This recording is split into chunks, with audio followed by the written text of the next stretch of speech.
Let the games begin. Bring forth the runners.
Hello everyone, welcome to Gauntlet Runner. I am your Game Master, Esper, and this is a D&D campaign of hardcore dungeon runs. Today's contender is none other than Tabletop Bob. Welcome, Bob. How's it going, Esper? Excited to be back. It's going good. I'm glad to have you back. Everybody, Tabletop Bob has a YouTube channel of that same name. He is one of the most frequent, like the most active RPG streamers that I know of. So if you want to check that, if you want to check out his channel, there's a link down below. Also down below, you can find a link to the Gauntlet Runner Kickstarter. It's currently live. You can support Gauntlet Runner there, the upcoming book /PDF /VTT module, and play these deadly dungeons and gritty mythic Gauntlet Runner characters. Speaking of which, we have a returning Gauntlet Runner. Tell us about your character, Bob. So I can attest, though, Esper, to this the deadliness here. I've already played in a few of these gauntlets, and I actually ran a gauntlet with some of my beloved characters, and they were very scared in these dungeons. So I'm a little hesitant now because the character I'm playing today is Brisby Barleybur, who is known as the Gem Whisperer. He loves gems. They speak to him, Esper. They really do. And he really just, I think, in these dungeons has relied on the party members around him. He's a sneaky sort of halfling who, uses his short bow from the shadows, but now he's by himself. So I don't know what's going to happen today, but I'm really excited to see if he can survive. Yeah, I'm excited too. Survival is no guarantee, but we'll see if your sneakiness and your tricks can see you through this. All right, well, best of luck to you. Let's get into this. Let's do it. Brisby, you've been a prisoner for a little while now.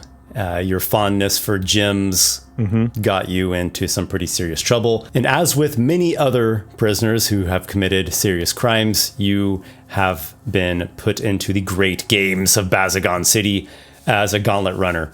The soldiers bring you into the interior of this large structure. They bring you down a flight of stairs and another flight, and you go down pretty far to this low holding chamber where you go before the Labyrinth Lord. So he's very tall, and especially from the point of view of a halfling, he's very, very tall. Long, flowing, pale hair, an angular, extravagant robe, and this staff with a labyrinth icon topping it. And behind him, there's this like big stony double door with guardsmen flanking it. Brisby the thief. Brisby the Gem Whisperer. That's what I prefer, yes. You return. Here I am. Are you ready for your next trial? No, not quite. In fact, I was thinking maybe we can discuss or negotiate. Well, discuss, perhaps, though there will be great limits on what I can tell you about this place. This is the Dungeon of Algophobia. There's much about it that I cannot tell you. You simply will have to experience it for yourself. You let out a big gulp. Sorry, go ahead. Your goal in this trial is to reach the exit within 4 hours' time. The exit is at the top of the dungeon. I repeat, the top. So whenever possible, make your way up. Okay, I take it every stairwell leads up then? Some do, some do not. There are potential sanctuaries in Algophobia, though that is up to you and your cunning. I warn you, do not attempt to rest outside of a sanctuary. How will I know it's a sanctuary? That will be up to you and your own clever observations. You may find yourself wondering at a certain point, why is a place such as this allowed to exist? Know that I myself asked that same question. The Mythal Emperor did as well. He and I endured a tribulation much like this, and we had similar questions. Godsmen, open the way. They open up these large doors, and on the other side you see stairs going up into a sinister-looking place. Well, I guess I just go in then, huh? Now your time has come, Brisby. May the Mithril Dragon grant you courage. And he'll look away from the Lord and start to head in. And can I get a sense of how far down I went? Quite far. Quite far. You are maybe estimating some 200 feet down. Okay. You go up the stairs and they shut the doors behind you, and you are nearly overwhelmed by the place. The architecture is like nothing you've ever seen.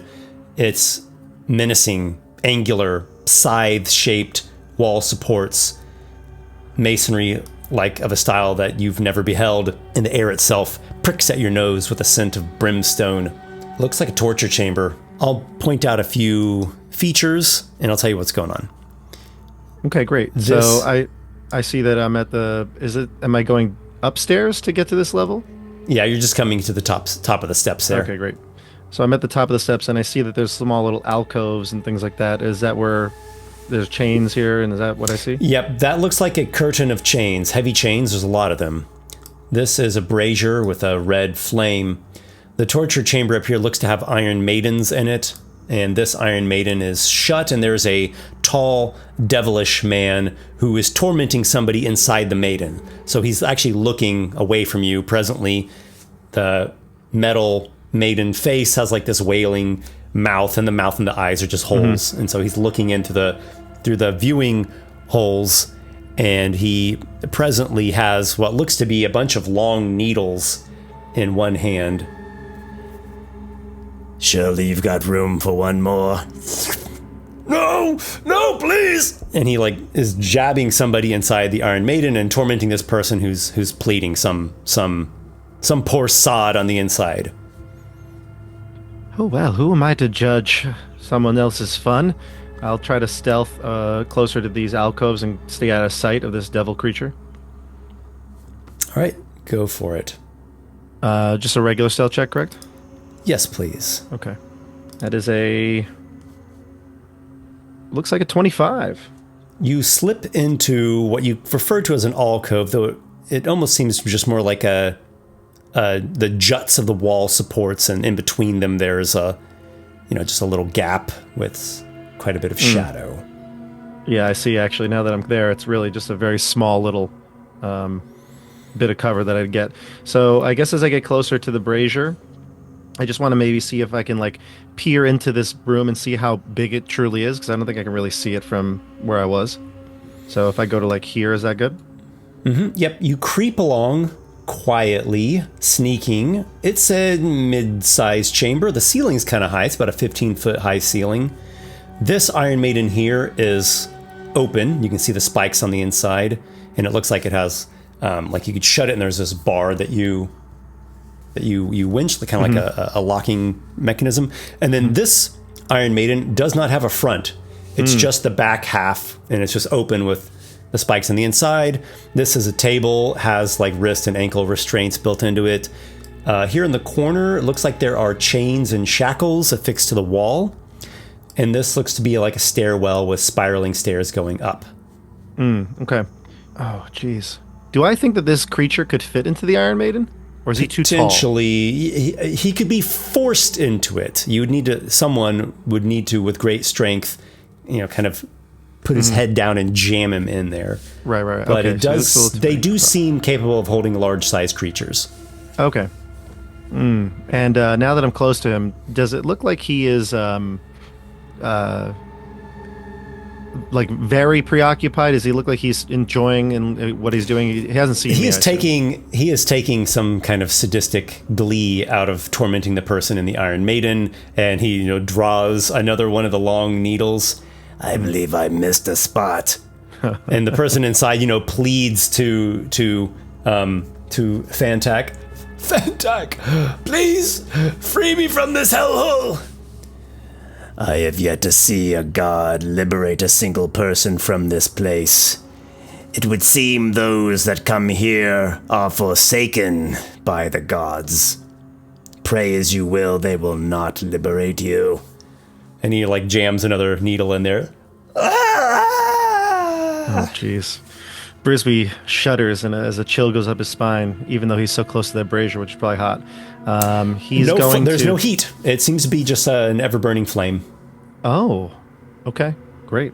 So he's right there. He's going to... I'm going to use this opportunity while the other guy's screaming and there's noise going on to just get a peek behind the chain curtain. I don't really want to at all really move the chains. I just kind of want to maybe use one finger to just get an eyeball to see what's on the other side. Seems to be a corridor or a tunnel. It's a bit hard to see what's on the other side of it, and there doesn't seem to be any illumination on that side. So there would just be a little bit of indirect dim light, feeding from the extent of that brazier. Okay, yeah, and I don't have dark vision, so that's not going to work. So is this a stairwell leading up, though? Yes. All right, I would like to try to sneak my way that way past him while he's enjoying his sadistic needle plunging. Okay, so you slip past the tall, devilish man who is in the midst of his sadistic acupuncture, and you get there onto the stairs, slipping by quiet as a mouse. Spiraling stairs going up, up, up. Looks like a pretty extensive stairwell here. Can I move through the darkness? I can't. I'm not sure if I can. It's not illuminated, but you can certainly move into it. It's just dark. Oh, gotcha. Great. Excellent.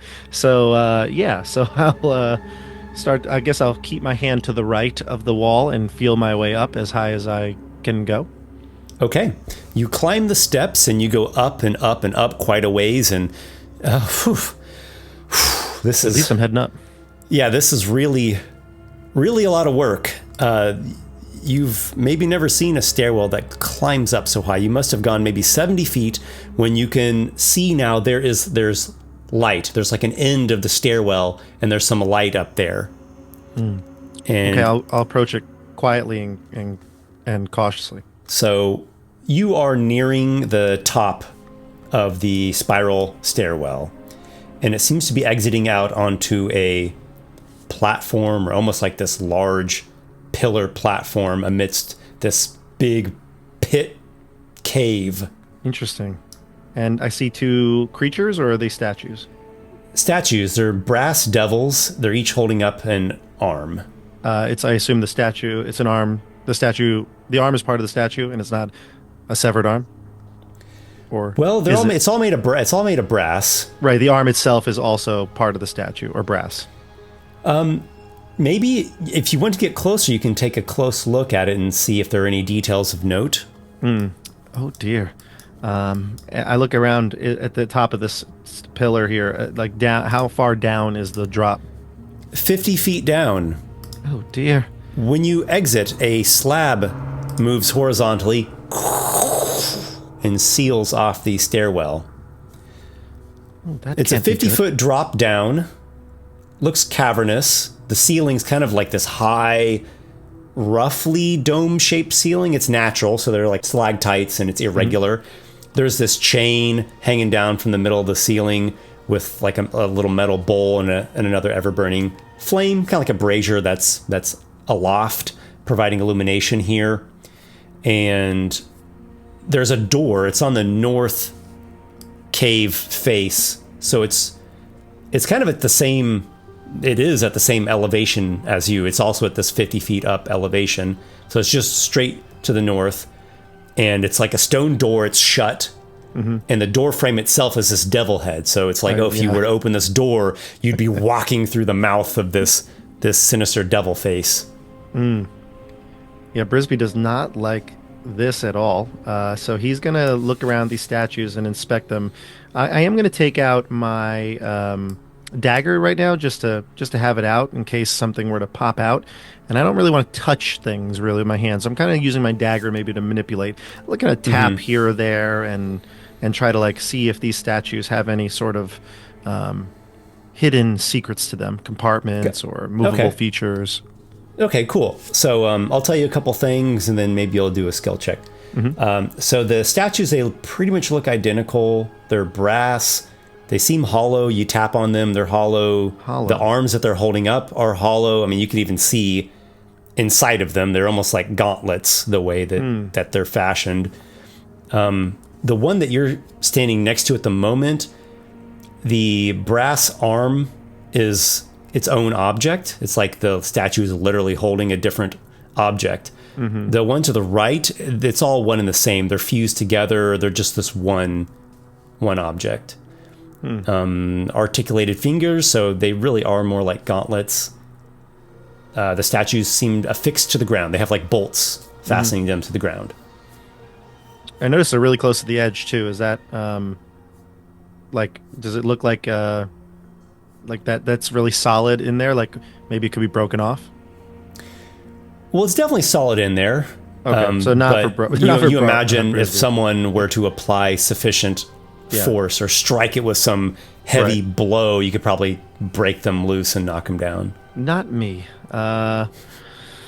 Or with tools, the bolts could be unfastened.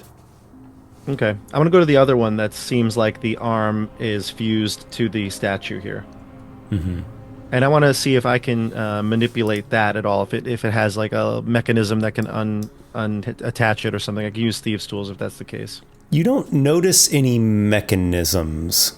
Okay. Nothing about either of these strike you as mechanism. Okay.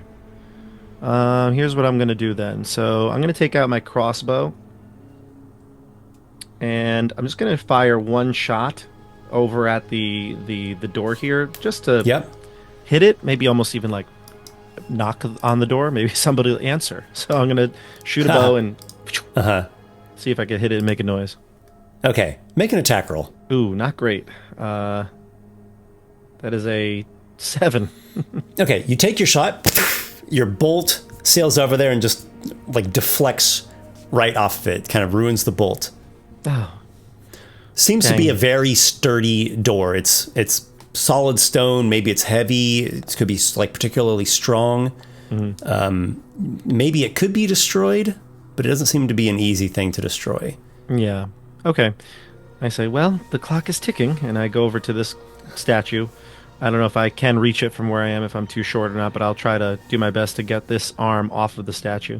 Okay. Yeah, you raise your hands and arms up, and then you pull it out. So you've got this brass arm now. Does it look like my arm could fit? Yeah, like human size. So, I mean, it would be quite easy for you to put your arm into it. Let's see if that does anything. I put my arm into it. Okay, you put your arm into it, and you immediately have a sensation of it like cinching. It like clinches onto you, or it fuses, really is what it does. And it like is even slowly and subtly resizing over the next minute or so. And you are attuned to this item now. It's magical. You do have a sense of dread. A kind of dreadful prickle runs down your spine, and you think something is just attached to you that's a bit dark. You also have a sense of power. You are certain that you could focus at a creature within 60 feet and like make an afflicting gesture and like afflict this creature from a distance. So you now have brass arm of affliction equipped, and it is attuned to you. Great. I say, ooh, this is quite nice. A bit scary, but nice. And I assume that there's no going back to the stairs behind me, that gate closed or whatever it was, right? Seems to be. Okay. Do you do anything with the gauntlet now, or with your arm, with your brass arm now? Yeah, I want to test it and see if maybe either the devil face will react to it. So I'll like motion to the devil face that's ahead of me, and I'll say, let's see if this hurts you. And I move my hand in a gesture towards it. Okay, so you do the gesture, and your intuition is like a clutch or a grasping sensation. Yeah, I kind of go like this, like almost like Iron Man with the the Infinity Gauntlet. Yep, and you do that. Now you're sure that it really just afflicts creatures. However, when you clench the fist, there is an effect. There's a rumble, and a bridge extends from like the base, like the chin area or the base of the door, all the way to the platform that you're on. So just a horizontal bridge of stone. The door is still shut, though. That nice stone door is still closed. Sure. Haha, look at that, Brisby. You've still got it. All right. Steady now. And I slowly walk onto the bridge, almost like Indiana Jones taking a leap of faith over the invisible bridge. Sure. Before you do much of anything, I'd like you to make a perception check. Sure. I got a total of 13.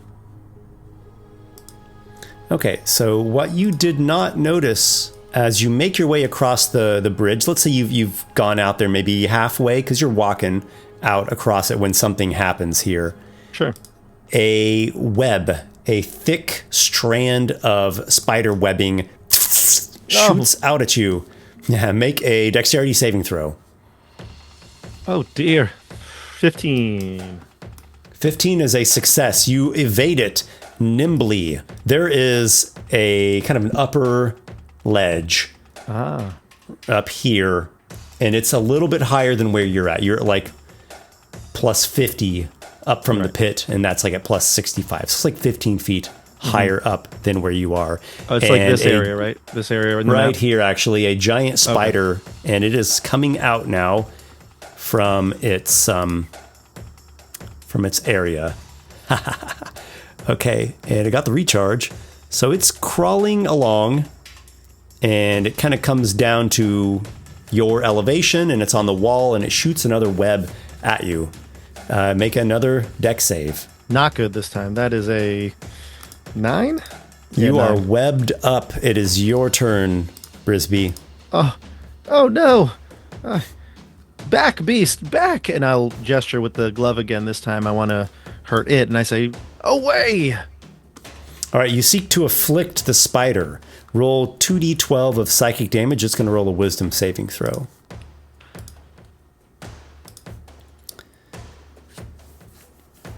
Somehow I rolled twice, so my bad. So ignore that second roll. The first one was a 12. 12 isn't good enough. This is DC 15, actually, for half damage. So it takes the full damage, which you got 13, right? 13, yeah. Okay. This glove is awesome. So the affliction of 13 psychic damage quite harms this spider, and it has become bloodied. I don't know how bloody it would be from psychic damage, but you get it's at half its hit points. Brain bleed, yeah. Get out! Go! Well, it's not going to go, actually. It's coming after you. You've heard it, but not badly, not yet at least. And it continues to crawl along, and it comes up to you to bite at you with venomous fangs, venom-dripping fangs. And it will bite at you with advantage for your restrained condition. 16. Yep, that'll hit. The venom is quite potent, and the fangs themselves pierce you. That is 14 damage, Brisby, and you feel terrible, and the venom is coursing through your veins. You feel like you're on fire from the inside, and you feel your limbs starting to seize up with the paralysis coming on. Back to your turn. Oh no! I gotta use this gauntlet again. I say back to where you came from. Okay. You clench the fist of the brass arm of affliction. Go ahead and roll the damage, and we'll see if it can manage a half damage wisdom save. Oh, 7. Oh, it fails. It takes 7 damage, and the thing flinches back. It is greatly wounded now. Get on, go. But so are you. So I'm going to do a quick roll just to see what the spider does here, because I could see both ways. I could see it running away to preserve its life. I could also see it like trying to seize up its prey that is clearly in a sorry state. So what do? I'm going to give it a wisdom check, and I'll set the DC at what's your rogue DC? 13, because my dex is +3. There we go. All right, so looks like your rogue DC, or like your standard calculation for a DC. Equivalence of like a wizard spell save. Yep, right. There you go. So it's going to be DC 13 wisdom saving throw, essentially, is what he's doing here. He's fine. The spider looks at you with like multiple eyes, and I think it perceives you as prey that is nearly succumbed to its venom, and it bites at you again. Sure. With advantage. Oh, is this the end of Brisby here? It might be 17. 17. It's going to be the Brisby, you fall unconscious, overwhelmed by spider venom. Well, roll a death saving throw. Let's see if you're having like exactly luck. like if I get a 1, I guess I can re-roll that. You go unconscious. You suffer a wound, or an injury, as I'll call it. Sure. You slump over. So I get 18 on my first death save. Okay, so you've got 1 success, not the natural 20 you'd hope for. The spider will continue to prey upon you, and that counts as 2 failed death saves. Yep. And go ahead and make your final roll here. Your potential final roll. Let's see. Not my last. Here we go. Oh, a 10. I still succeed, but you still succeed. Yeah. Damn. The spider is like starting to drag you away, and I don't know if it would keep biting you though. You're like totally unconscious. I think it's just dragging you away at this point. Right. Shelob style. It's dragging you back to its lair. I say dragging. I mean you're just a halfling, and it's a giant spider. It's just whisking you away. Yeah. Go ahead and make another death saving throw.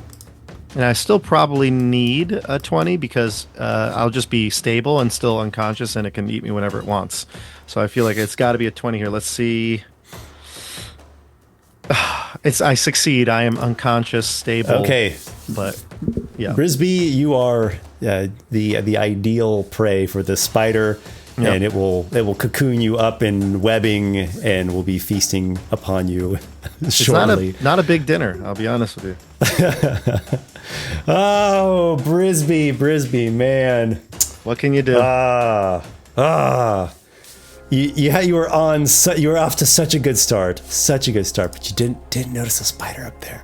No, I didn't. And you heard it quite a bit too. You did quite a bit of damage to it. I think if I rolled higher on that second one, I think it would have been cooked. But the average damage would have killed it. Yeah, that's what I was thinking. Yeah, the so average if you just got average or higher, 13. Right, it's the average damage. Yeah, you roll average or higher, and it failed its wisdom save, and it was not bad odds, not too bad of odds. Bob, thank you once again for playing Gauntlet Runner. One of these days, I'll beat this gauntlet by myself. Everybody, thank you for watching. Once again, make sure to check out the Kickstarter and reserve Gauntlet Runner for yourself to make some brutal mythic swords and sorcery characters and go through some of the most hardcore dungeons that you have ever laid your eyes upon. And I look forward to seeing everybody in the next video sometime soon. May your adventures be many, everyone. Thanks again, Esper. See you soon.